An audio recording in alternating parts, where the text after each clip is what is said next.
আমার নজরে প্রথম সামনে ওই ছেলেটা পড়তো। পরে একদিন আমি ইচ্ছা করে তারা ডাক দিয়েছি, দিয়ে বললাম মাহফিল শেষে যে বাবা এদিকে আছে, তোমার এদিকে সবসময় দেখি আমার সামনে কত কোথেকে আই তোমার বাড়ি কি করো? ছেলেটা বলতেছে যে আমার বাড়ি বানিয়াচং, শায়েস্তাগঞ্জ বানিয়াচং, বাংলাদেশের সবচেয়ে বড় গ্রামের নাম হলো বানিয়াচং।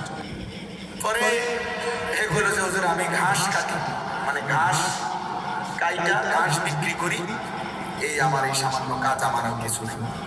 তাই বললাম তুমি সব মাহফিলে আসো কেমনে, তাহলে ঘাস কাটো সারাদিনে কষ্ট করে এই গাড়ি ভাড়াটা কেমনে পাও?